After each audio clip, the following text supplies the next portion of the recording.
Hi guys, welcome back to my channel. My name is Michelle and today's video is going to be a very short one where I cover about the reasons why I'm actually on a carnivore diet, why I stuck with it for 3 years and 2 or 3 months, more than 3 years now. I did a very similar video before if you scroll all the way back to my playlist. But I guess that video was a little bit too long because it was a live session on Instagram, and I was also answering questions that popped up along the way. So I wanted to dedicate this video just purely talking about my three big whys on why I actually decided to stick with this very strict way of eating.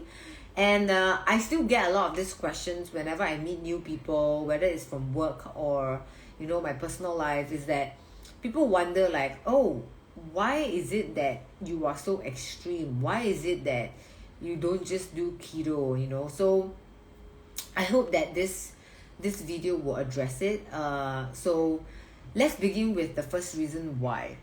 So if you don't know, I have a autoimmune disorder or disease. You'll be surprised that actually most of us have it. It's just that we don't know it. So I had this when I was really young. I just did not know that it was an autoimmune. So what is an autoimmune disorder is when your body's natural defense system can't tell the difference between your own cell and the foreign cell, so it decides to attack the normal cell. So basically your body's immune system decides to attack itself. And I think the first few moments where I realized that I couldn't do anything to this was when I remember when I was probably around 11 or 12 years old, or just in my early teens, right?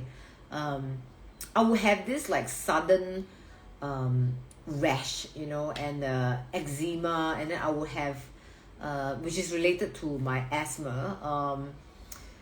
So since I was young, up to when I was in my early teens, I've always had like congestion in my nose, difficulty breathing. I have asthma. I was taking a lot of this like antibiotics, and then the pump. And then of course skin issues that would just flare out of nowhere. And every time when I would go to the doctor, they would just explain it to my parents where it's not curable, you can only manage it. So as it got worse in my early 20s, and then I did a lot more research when I actually deep dived into why is this happening, I realized that it's because this is actually an autoimmune. So I was of course devastated because autoimmune is not something that you can just cure, you can just heal it. It's something that is there, and oftentimes it's not explainable. So I have a history of very severe eczema, so it will actually my whole body will be covered in rashes, and it's very itchy. I can't sleep. I have to be on medication throughout. And then I slowly then also developed or started having PCOS. So what is PCOS? It's your polycystic ovarian syndrome. PCOS. So this is where you have hormonal imbalance. Some of the major symptoms that I actually encounter when I had my PCOS was irregular period. I have adult acne. I always have to be on some kind of medication. If not, I would have acne. I have painful cramps, those that I really have to be in bed the whole day. And then I have also thinning hair. So these are all symptoms of PCOS. And of course, a little bit of insulin resistance, obviously because PCOS is related to that. So insulin resistance means that one of the things is that your blood sugar level is not very stabilized. So not just causes a lot of mood swing, but you don't feel satiated after a meal. You have all these crashes. So this sounds like something that most people actually have. So and they think that it's normal, but I came to realize that in my early 20s that it's getting worse every year, and I started becoming very aware of the number of times that I actually have to see the doctor. And it started affecting my work, it started affecting my personal life, obviously. So I guess that's what got me into keto, and that's what got me into started exercising, and then which led me into ultimately carnivore. My number one reason was a very strong reason for me to adopt a lifestyle, especially a diet that would not get my autoimmune issues to flare up. So there's no cure to autoimmune, but you can manage it. Another person that I think had a very major like autoimmune disorder is Michaela Peterson.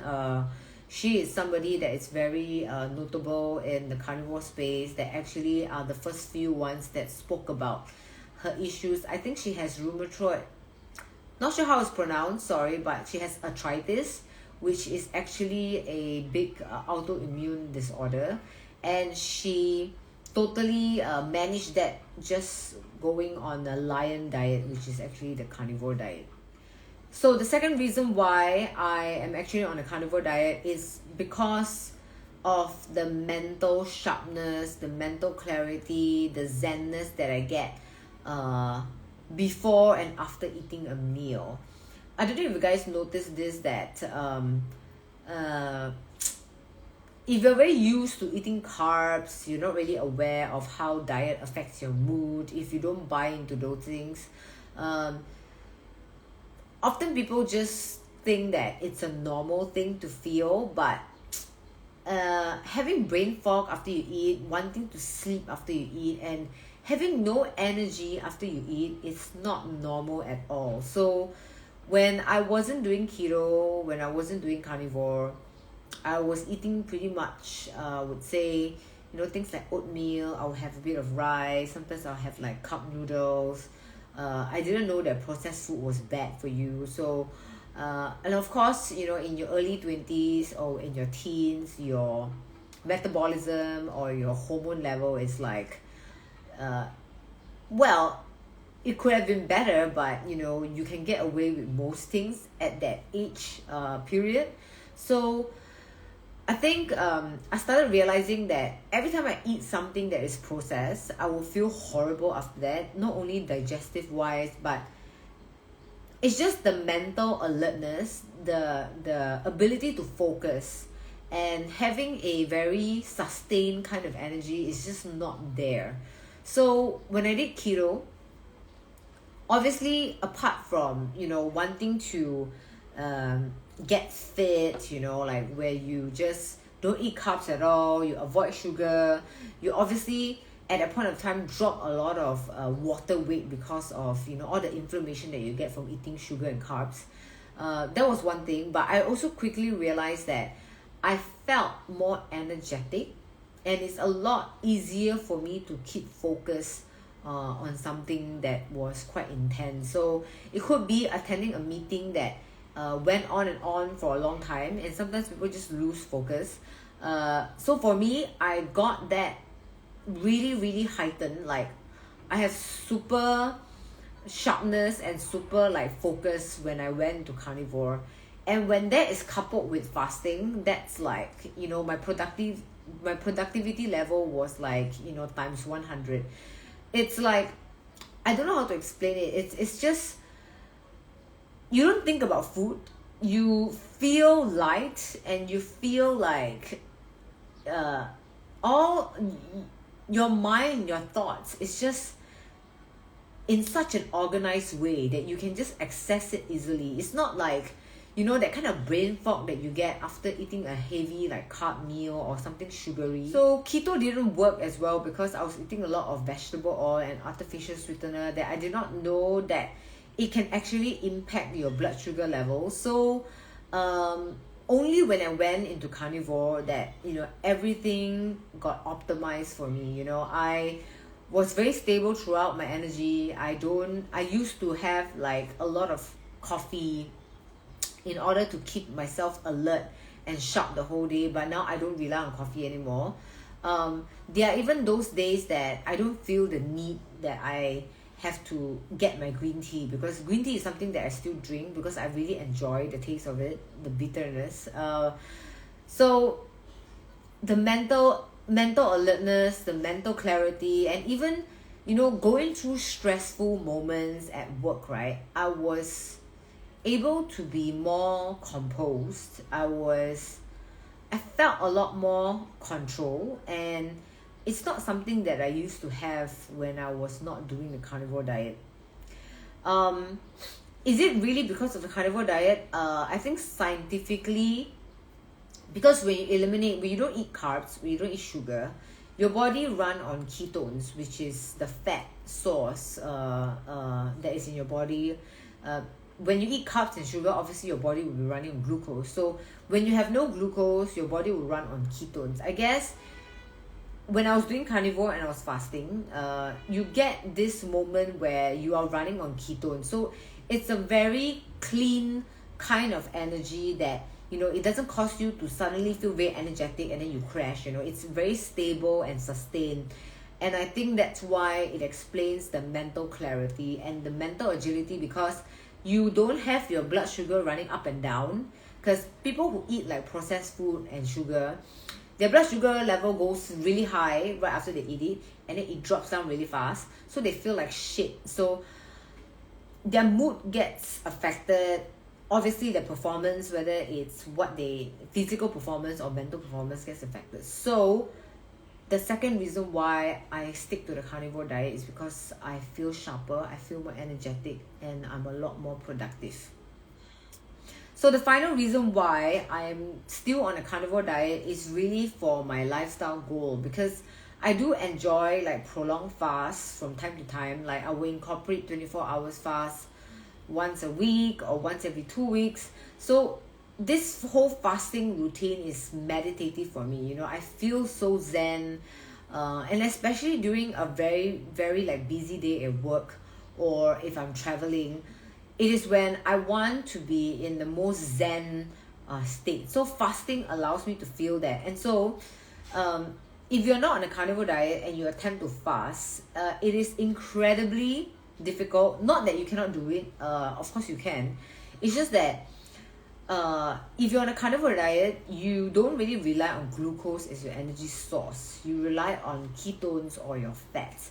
So when you're on a carnivore diet, you would generally eat protein and fats only. So your body is going to be trained in a way to utilize fats or ketones as the fuel source. So fasting become a lot more seamless for me in that sense, and which is why I like to be on a carnivore diet, because I also like fasting. And then I think what is tied into that is I cannot deny the fact that when I was doing keto, the aesthetics portion, like looking fit, was important for me. I obviously, you know, wanted to have like, you know, shredded abs. I wanted to have like glutes. You know, I wanted to look like a fit person. So when I was doing keto, I think I missed out on a lot of things. I wasn't eating enough protein. I was eating still some kind of processed food, which is like vegetable oil. I wasn't doing the right workout. I didn't think that protein was that important. And so as much as I had shredded like abs, you know, that kind of look, from the back or like the other parts of my body, it's not that developed, especially my legs and my butt. I didn't really have a butt, but I looked very fit on my midsection. So I felt like there was some imbalance. And when I look back at my old photos, I felt like I looked more fragile and sick, even though I was quite strong at the gym. It just didn't go hand in hand with how I envisioned my body composition should be like as a healthy, fit person. And so when I went to carnivore, when I focus a lot on protein, when I eat a lot more fats, I realized that not just that my gym performance was better, but I was able to shape my body to how I wanted it to look, which is a healthier, fitter version. So my definition of healthier, fitter version is having a little bit more muscles, especially on my legs and my glutes area. So I think that's the reason why I actually still want to stay on a carnivore diet, even though it's pretty restrictive, let's be honest. So yeah, these are my 3 big reasons why I stayed on a carnivore diet, and I'm still continuing with it.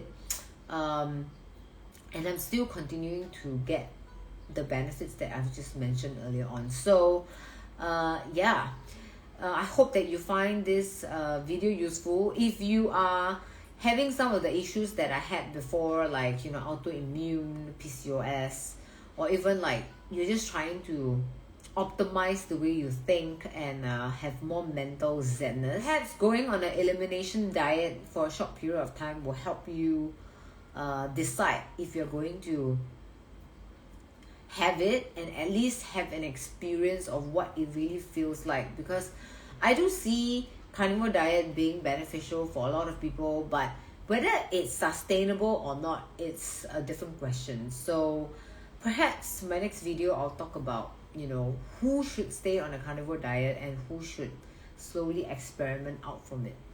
So yeah, thank you guys for watching, and I will see you in the next video. Bye.